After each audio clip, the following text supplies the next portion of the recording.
ನಮ್ಮನೆ ಯುವರಾಣಿ ಹೇ ನಮ್ಮನೆ ಯುವರಾಣಿ. ಏನೇ ಯೋಚನೆ ಮಾಡ್ತಿದ್ಯಾ? ಇನ್ಮೇಲೆ ಬೆಲ್ಟ್ ನ ತೆಗಿಬಾರ್ದು, ಅರ್ಥ ಆಯ್ತಾ? ಹೂ ಅಂತನಾದ್ರೂ ಹೇಳೆ. ಬಾ, ಅದ್ಯಾವ ಜನ್ಮದಲ್ಲಿ ನೀನ್ ಅತ್ತೆ ಆಗಿದ್ಯೋ. ಎಲ್ರಿಗೂ ನನ್ನ ಬೈಯೋವರೆಗೂ ಸಮಾಧಾನನೇ ಆಗಲ್ಲ.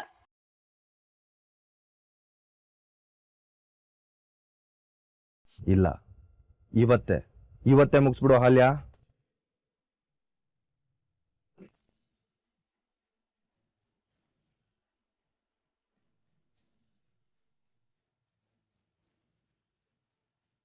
ನಾಳೆವರೆಗೂ ಮುಂದೂಡ್ಬೇಡ, ನನ್ನ ಮಾತು ಕೇಳಮ್ಮ.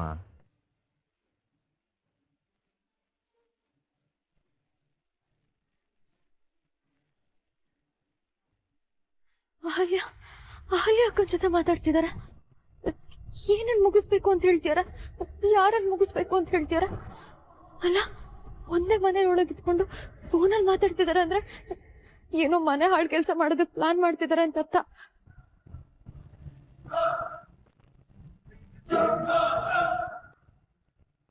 ಚಿಕ್ಕಪ್ಪ, ನೀವು ಟೆನ್ಷನ್ ಮಾಡ್ಕೊಳ್ಳೋದಕ್ಕೆ ಹೋಗ್ಬೇಡಿ. ಇವತ್ತು ನಾನು ಈ ಕೆಲಸನ ಮಾಡಿ ಮುಗಿಸ್ತೀನಿ. ನೀವು ಮಾತ್ರ ಅಮ್ಮನ ಹತ್ರ ಯಾವ ವಿಷಯನೂ ಹೇಳಕ್ಕೆ ಹೋಗ್ಬೇಡಿ. ಮನೆಯವರೆಲ್ಲರೂ ಕಣ್ಣು ನಮ್ಮ ಮೇಲೆ ಇರುತ್ತೆ, ಹುಷಾರು.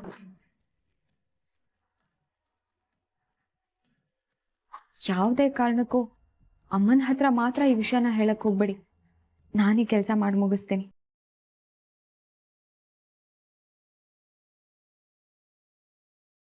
ಇವ್ದಾದ್ರೆ ಇವರಿಬ್ರು ಸೇರಿ ಏನ್ ಮಾಡ್ತಿದಾರ? ಯಾವ ಕೆಲಸ ಮುಗಿಸೋದ್ರ ಬಗ್ಗೆ ಮಾತಾಡ್ತಿದಾರ? ಮೀರಾ, ಏನಾಯ್ತು? ಅಮ್ಮ ಅಮ್ಮ ಇವ್ರು ಸರಿ ಇಲ್ಲ ಅಮ್ಮ, ಅವ್ರು ತುಂಬಾ ಡೇಂಜರಸ್. ಅವ್ರೇನೋ ಒಂದು ಅನಾಹುತ ಮಾಡ್ತಾರ.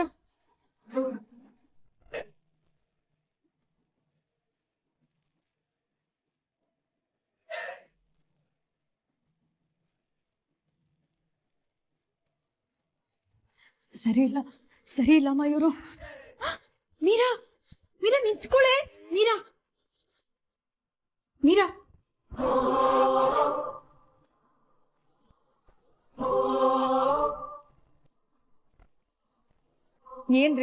ಏನ್ರಿ ಮಾಡ್ತಿದ್ದೀರಾ ನೀವು?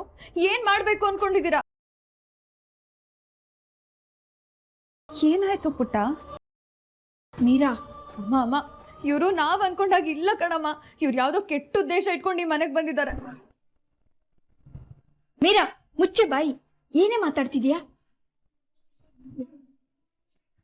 ಅಲ್ಲೇಮ್ಮ, ನೀವೇನು ಬೇಜಾರು ಮಾಡ್ಕೋಬೇಡಿ. ಇವಳಿಗೆ ತಲೆ ಕೆಟ್ಟಿದೆ. ಅಯ್ಯೋ ಅಮ್ಮ, ತಲೆ ಕೆಟ್ಟಿರೋದು ನನ್ಗಲ್ಲ, ನಿನ್ಗೆ. ಇವ್ರು ಏನು ಅನ್ನೋದು ನಿಮ್ ಕಣ್ಣಿಗೆ ಕಾಣಿಸ್ತಿಲ್ಲ. ಅಂಥದ್ದೇನಾಯ್ತು ಪುಟ್ಟ? ಯಾಕೆ ಹೀಗೆ ಆವೇಶ ಪಡ್ತಿದ್ಯಾ? ಯಾರ ಜೊತೆ ಫೋನಲ್ಲಿ ಮಾತಾಡ್ತಿದ್ರಿ? ಯಾರ ಜೊತೆ ಫೋನಲ್ಲಿ ಮಾತಾಡ್ತಿದ್ರಿ? ಚಿಕ್ಕಪ್ಪನ ಜೊತೆ.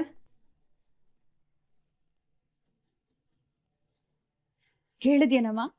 ಅಲ್ಲ, ಒಂದೇ ಮನೇಲಿರೋ ಚಿಕ್ಕಪ್ಪನ ಜೊತೆ ಇವ್ರು ಯಾಕೆ ಫೋನಲ್ಲಿ ಮಾತಾಡ್ಬೇಕು? ಇವ್ರ ಚಿಕ್ಕಪ್ಪ ಇದೇ ಅಡ್ಗೆ ಮನೆ ಹಿಂದೆ ಇರೋ ಲಾನ್ ಅಲ್ಲಿ ಇದಾರೆ.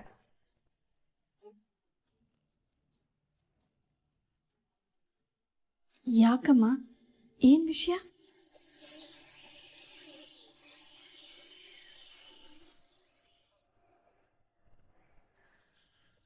ಇನ್ನು ಮನೆಯವ್ರು ಬಂದಿಲ್ಲ, ಇನ್ನೇನ್ ಎಲ್ರು ಬರ್ತಾರೆ.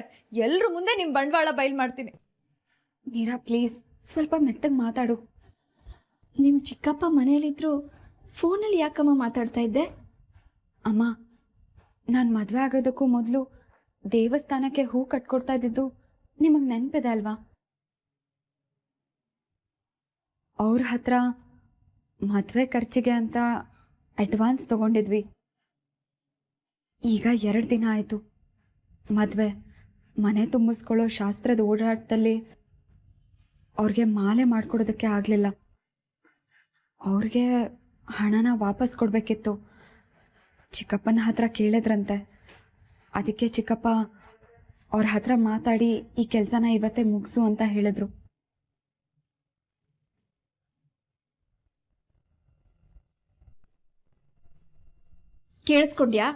ಕೇಳಿಸ್ಕೊಂಡ್ಯೇನೆ? ವಿಷಯ ಏನು ಅಂತ ಗೊತ್ತಿಲ್ಲದೆ ಆಕಾಶನ ಭೂಮಿಗೆ ತರ್ತಿದ್ಯಲ್ಲೇ ಕೋತಿ. ಇಲ್ಲ, ನಾನು ಈ ಕಥೆನೆಲ್ಲ ನಂಬಲ್ಲ. ಇವತ್ತೇ ಮುಗ್ಸು ಅಂತ ನೀವು ಚಿಕ್ಕಪ್ಪನ ಹತ್ರ ಏನೋ ಹೇಳ್ತಿದ್ರಿ. ಈ ಮನೆ ತುಂಬಾ ಜನ ಇದ್ದಾರೆ, ಯಾರಿಗೂ ಅನುಮಾನ ಬರಬಾರ್ದು ಅಂತಾನೂ ಹೇಳ್ತಿದ್ರಿ. ಇದರ ಅರ್ಥ ಏನು? ಅಯ್ಯೋ, ಅಷ್ಟಕ್ಕೆ ನೀನು ನನ್ನ ಮೇಲೆ ಅನುಮಾನ ಪಡ್ತಿದ್ಯಾ? ಅಮ್ಮಂಗೆ ಈ ವಿಷಯ ಎಲ್ಲ ಗೊತ್ತಾದ್ರೆ ನಾನೇ ಹೂ ಕಟ್ಕೊಡ್ತಿದ್ದೀನಿ. ಅಷ್ಟೊಂದು ಹಣನ ಎಲ್ಲಿಂದ ಹೊಂದ್ಸೋದು ಅಂತ ಸಂಕಟ ಪಡ್ತಾರೆ. ಮನೆಯವ್ರ ಗಮನ ಎಲ್ಲ ನಮ್ಮ ಮೇಲಿರೋವಾಗ ನಾವು ಬೇಜಾರಲ್ಲಿದ್ರೆ ಯಾಕೆ ಏನು ಅನ್ನೋ ಪ್ರಶ್ನೆ ಬರುತ್ತೆ. ಅದಕ್ಕೆ ಅಮ್ಮಂಗೆ ಹೇಳಬೇಡಿ, ಮನೆ ತುಂಬ ಜನ ಇದ್ದಾರೆ ಅಂತ ಹೇಳ್ದೆ. ಸಾಕು, ಮುಚ್ಚೆ ಬಾಯಿ. ಕುಡಿಲಿ ಫೋನ. ಅಮ್ಮ ತಗೊಳ್ಳಿ, ಕ್ಷಮಿಸ್ಬಿಡಿಮ್ಮ. ಇವಳು ದಡ್ಡಿ, ದುಡುಕ್ ಬಿಟ್ಟು ಏನೇನೋ ಮಾತಾಡ್ಬಿಡ್ತಾಳೆ. ನೀನ್ ಬರೇ. ಅಮ್ಮ ನನ್ನ ಮಾತಿನ ಕೇಳಮ್ಮ. ಬಾ ನೀನು. ಅಮ್ಮ ಅಮ್ಮ ನನ್ನ ಮಾತಿನ ಕೇಳಮ್ಮ. ಇಲ್ಲಿ ಅಮ್ಮ ನಾನು ಏನು ಹೇಳ್ತಿದ್ದೀನಿ ಅಂತ ಅರ್ಥನಾದ್ರೂ ಮಾಡ್ಕೊಳಮ್ಮ. ಅಮ್ಮ ನನ್ನ ಮಾತು ಕೇಳಮ್ಮ. ಅಮ್ಮ ಸುಮ್ಮನೆ ಬಾ ನೀನು. ಅಮ್ಮ ಅಮ್ಮ ನನ್ನ ಮಾತು ಕೇಳಮ್ಮ ಪ್ಲೀಸ್.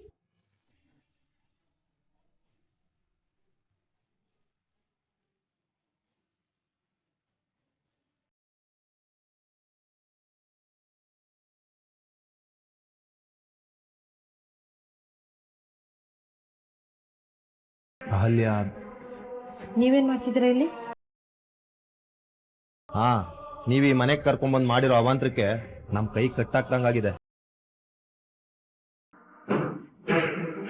ಅಯ್ಯೋ ದೇವ್ರೆ, ಒಂದ್ ಕಡೆ ಆ ಮೀರಾ, ಇನ್ನೊಂದ್ ಕಡೆ ಈ ನಿನ್ ಚಿಕ್ಕಪ್ಪ, ಇಬ್ರು ನಿನ್ ಜೀವನ ಹಾಳು ಮಾಡ್ತಾರೆ ಕಣೆ.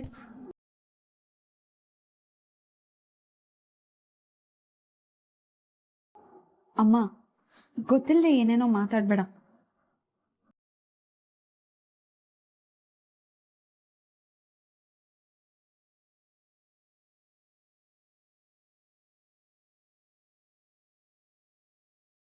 ಈ ಕೋಳಿ ಮರಿ ಏನು ಮರೆತರು ನನಗೆ ಬಟ್ಟೆ ತೆಗೆದಿಡೋದನ್ನು ಮಾತ್ರ ಮರೆಯಲ್ಲ. ಡಾಕ್ಟರ್ ನೋಡಿದ್ರೆ ರೆಸ್ಟ್ ಮಾಡು ಅಂತ ಹೇಳಿದ್ದಾರೆ. ಅವಳು ಹುಡುಕಿ ಕೆಲಸ ಮಾಡ್ತಿದ್ದಾಳೆ. ನನ್ನ ಮೇಲೆ ತುಂಬ ಕಾಳಜಿ ಅವಳು. ಯಾವ ಜನ್ಮದಲ್ಲಿ ನನ್ನ ತಾಯಿ ಆಗಿದ್ಲೋ ಏನು.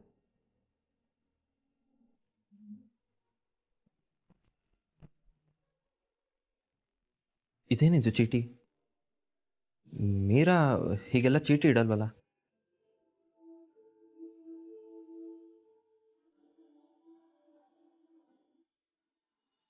ಥ್ಯಾಂಕ್ ಯು ಸಾಕಿಬ್, ನನಗೆ ಈ ಮನೆನ ನನ್ನ ಮನೆ ಅಂತ ಅನ್ಸೋ ಹಾಗೆ ಮಾಡಿದ್ದಕ್ಕೆ ಥ್ಯಾಂಕ್ ಯು ವೆರಿ ಮಚ್.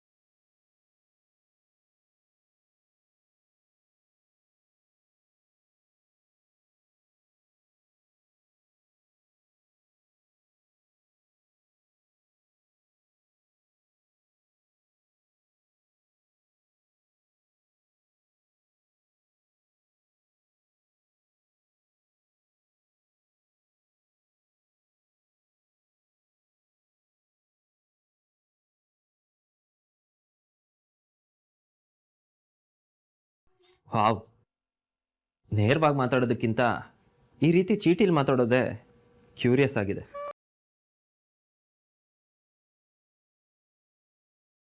ನನಗನ್ಸಿದ ರೀತಿ ಬಟ್ಟೆ ತೆಗೆದಿಟ್ಟಿದ್ದೀನಿ. ನಿಮಗೆ ಇಷ್ಟ ಆಗುತ್ತೆ ಅಂತ ಅಂದ್ಕೊಂಡಿದ್ದೀನಿ.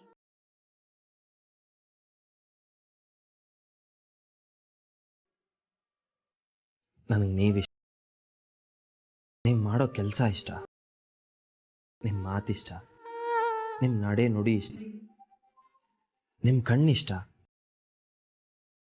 ನೀವು ತಲೆ ಆಡಿಸೋ ರೀತಿ ಇಷ್ಟ. ಟೋಟಲ್ ಆಗಿ ಆಲ್ ಆ್ಯಂಡ್ ಆಲ್ ಎಲ್ಲ ಇಷ್ಟ.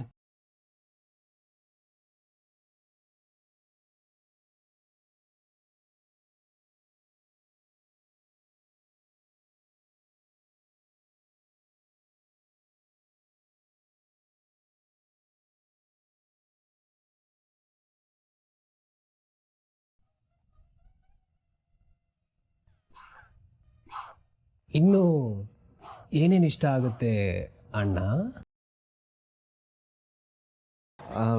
ಅನಿ, ಆಫೀಸಿಂದ ಯಾವುದಾದ್ರೂ ಕಾಲ್ ಬಂದಿತ್ತಾ? ಆಫೀಸ್ ವಿಷಯ ಆಮೇಲೆ ಮಾತಾಡೋಣಂತೆ. ಅದೇನು ಚೀಟಿ ಕೊಡಿಲಿ? ಏನಿಲ್ಲ ಏನಿಲ್ಲ ಕಣೋ. ಏನೂ ಇಲ್ಲ ಅಂತಂದರೆ ಅದನ್ನ ಯಾಕೆ ಬಚ್ಚಿಟ್ಕೋತೀಯ? ಕೊಡಿಲಿ.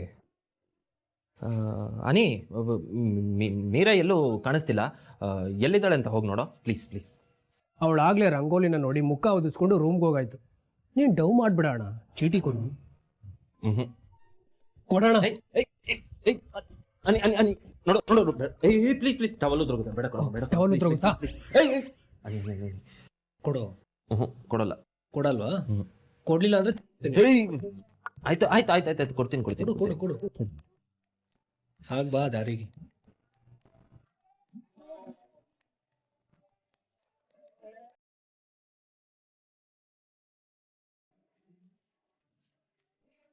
ಆಹಾ, ಹೆಂಡತಿ ಇಷ್ಟು ಮುದ್ದಾಗಿ ಚೀಟಿ ಬರೆದ್ರೆ ಗಂಡನ ಮನಸ್ಸಿಗೆ ಸಖತ್ ಖುಷಿ ಆಗತ್ತೆ ಅಲ್ವಾ ಅಣ್ಣ? ಇರ್ಲಿ ಇರ್ಲಿ, ನನಗೂ ಒಂದು ಟೈಮ್ ಬರುತ್ತೆ ಕಣೋ. ಆಗಿದೆ ನಿನಗೆ. ನನ್ನ ಟೈಮ್ ಬಂದಾಗ ನೋಡ್ಕೊಳ್ಳೋಣ. ಆದರೆ ನಿನ್ನ ಟೈಮ್ ಅಂತೂ ಸೂಪರಾಗಿ ಓಡ್ತಾ ಇದೆ. ಆ್ಯಕ್ಚುಲಿ ಡೈರೆಕ್ಟಾಗಿ ಹೇಳೋಕ್ಕಾಗದೇ ಇರೋ ವಿಷಯನ ಈ ರೀತಿ ಲೆಟ್ರ್ ಮುಖಾಂತರ ಹೇಳೋದ್ರಲ್ಲಿ ಇರೋ ಕಿಕ್ಕೇ ಬೇರೆ, ಆ ಮಜಾನೇ ಬೇರೆ. ಆ್ಯಂಡ್ ಯು ನೋ, ಅದು ಲೈಫ್ ಲವ್ ನಮಗೆ ತುಂಬ ಹತ್ರವಾಗಿರುತ್ತೆ.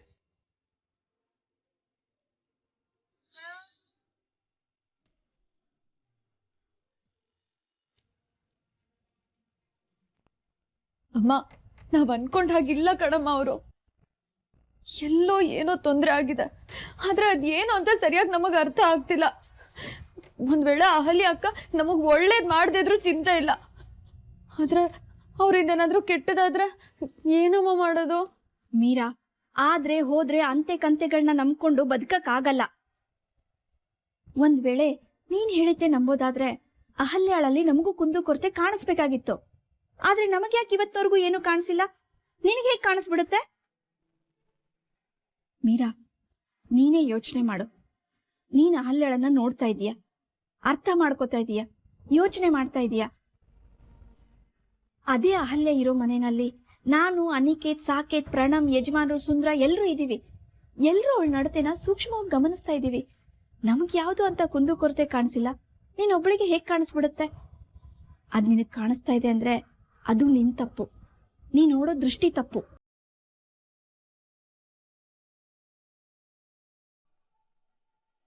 ಒಂದು ಮಾತು ಹೇಳ್ತೀನಿ ಮೀರಾ, ನೀನು ಈ ಮನೆ ಮಗಳು ಅಂತ ಯಜಮಾನ್ರು, ಸಾಕೇತ್, ಅನಿಕೇತ್ ಅವರೆಲ್ಲ ನಿನ್ನ ತಲೆ ಮೇಲೆ ಕೂರ್ಸ್ಕೊಂಡಿರ್ಬೋದು. ಹಾಗಂದ್ ಮಾತ್ರಕ್ಕೆ ನೀನ್ ಈ ಮನೆ ಮಗಳ ಆಗಲ್ಲ.